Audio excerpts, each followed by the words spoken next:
왜냐하면 한번 마음의 끈이 끊어지면요, 거짓말처럼 어제와 오늘의 모습이 180도 달라지기 때문입니다. 안녕하세요, 대치동 캐슬입니다. 여러분들 잘 지내고 계시죠?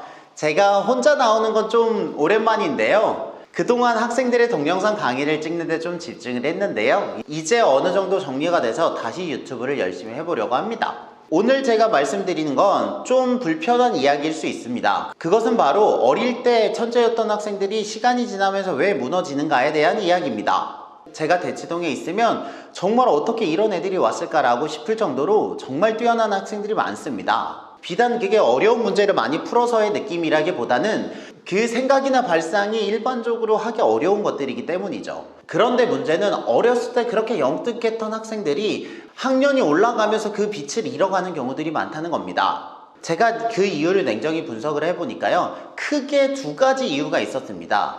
첫 번째로는요, 초등학교 3학년 때의 천재보다 중학교 1학년 때의 천재가 훨씬 더 어렵기 때문입니다. 그 느낌이 오시지 않으세요? 어렸을 때는 뭐 하나만 잠깐만 잘해도 천재 소리를 들었잖아요. 그리고 교내 경시 대회에서 각기 다른 종류의 상들이 많았기 때문에 어떤 분야에서든 학생들이 수상을 할 가능성이 높았습니다. 하지만 학년이 올라가잖아요. 그러면 상의 종류가 정해집니다. 예를 들면 수학 경시대회, 뭐 영어 토론대회, 그 다음에 정보 올림피아 등등, 이렇게 분야가 정해지고요, 그 상을 수상하기 위한 기준들이 올라갑니다. 당연히 그렇지 않을까요? 그렇게 되면 예전에는 잘한다 들었던 학생들이 점점 그 잘한다는 기준을 맞추기가 어렵게 되는 것입니다.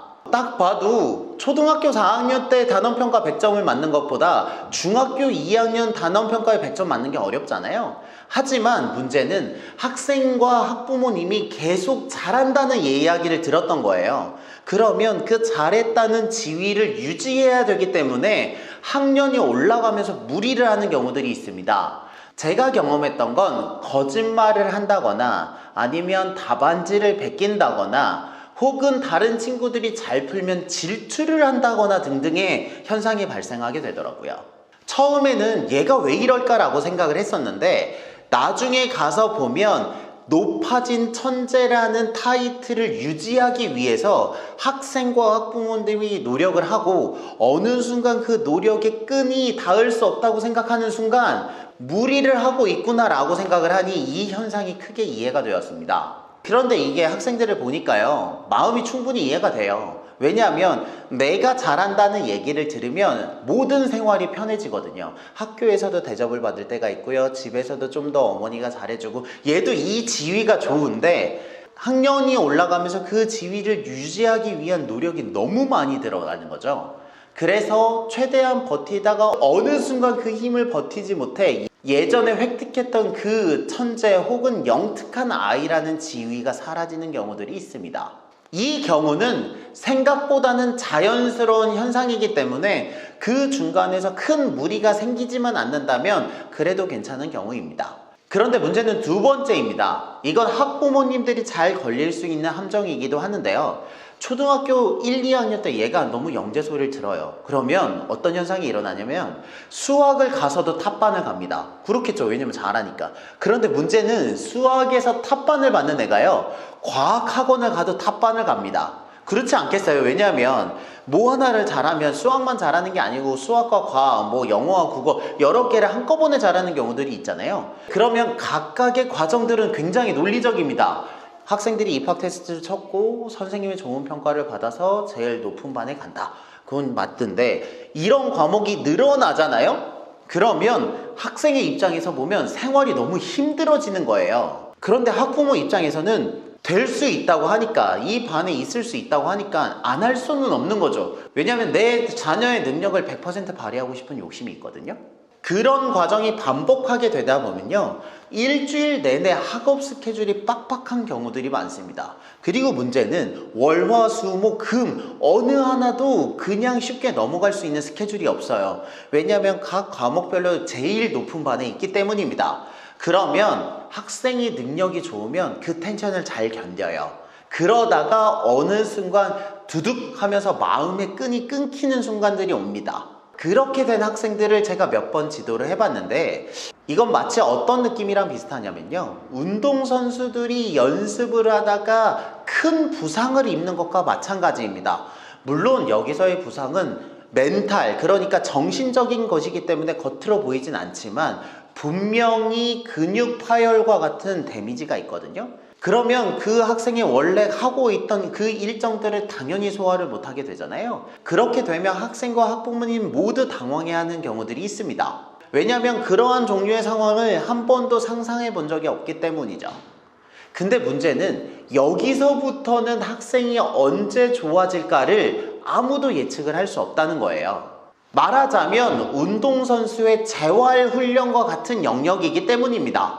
이게 근육을 키울 때는 일정과 플랜이 있지만 다친 근육을 원래의 상태로 100% 복원하는 데는 어느 누구도 쉽게 장담을 할 수 없습니다. 왜냐하면 다쳐보셔서 아시겠지만 엑스레이는 정상인데 나에게는 아픈 감정이 남아있는 경우가 많기 때문이죠. 이런 경우가 굉장히 안타까운데요. 왜냐하면 수업을 해보잖아요. 그러면 이 친구가 영특하기 때문에 수업은 잘 적응합니다. 심지어는 과제를 내주거나 단원평가를 봐도요, 굉장히 높은 점수를 받는 경우가 많아요. 하지만 문제는 그 학생의 마음의 끈이 끊겼기 때문에 그 수업 시간 내에 집중력을 발휘하지 못합니다. 그러면 빨리 다 풀고 다른 친구에게 장난을 걸거나 선생님에게 농담을 하거나 혹은 스스로 낙서를 하거나 떠드는 경우들이 많습니다. 그러면 선생님 입장에서는 고민이 되는데요. 왜냐하면 이 학생의 능력이 좋은 건 알지만 전체 반의 밸런스를 고려할 때 이 친구는 약간 불편한 존재가 될 수 있기 때문입니다. 그 과정을 통해 내린 저의 결론은 다친 부위가 아물 때까지 무기한 쉬어야 된다 였습니다. 왜냐하면 거기서부터는 누군가가 뭔가 인위적으로 할 수 있는 게 많지 않다는 걸 깨달았기 때문이죠.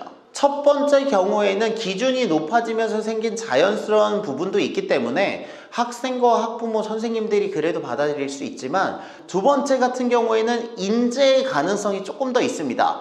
그렇기 때문에 이 경우에 선생님과 학부모님들이 좀 더 괴로워하는 경향은 있는 것 같아요. 그래서 저는 항상 생각을 하는 게 지금 잘하고 있다고 해서 그게 꼭 100% 안전한 상태는 아니라는 것입니다. 왜냐하면 한번 마음의 끈이 끊어지면요, 거짓말처럼 어제와 오늘의 모습이 180도 달라지기 때문입니다.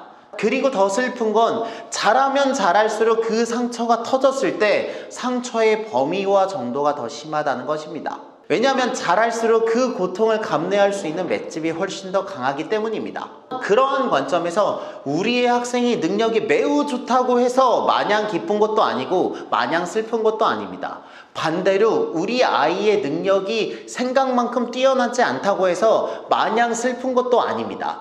예를 들면 평소에 골골해서 병원에 자주 가는 사람이 건강을 자신해서 한 방에 큰 병을 걸리는 사람보다 오래 살 가능성은 높으니까요. 그런 관점에서 우리 아이가 객관적으로 매우 잘하고 있다라고 판단이 드는 학부모님께서는 다시 한번 그 학생의 상태를 점검해 보시는 걸 추천드립니다. 저에게 상담을 많이 했던 그 학부모님들이 모두 우리 아이가 이럴지 몰랐다는 대답을 했기 때문입니다. 어떻게 보면 살짝 불편한 얘기일 수 있겠지만 그래도 상처가 나고 나서 수습을 하는 것보단 그 전에 말씀을 드리는 게 훨씬 더 나을 것 같아 한번 준비해 봤습니다. 이게 역설적으로 대치동에 있으면 매우 잘하는 학생들이 많기 때문에 그렇게 다친 경우를 더 많이 보기 때문이죠.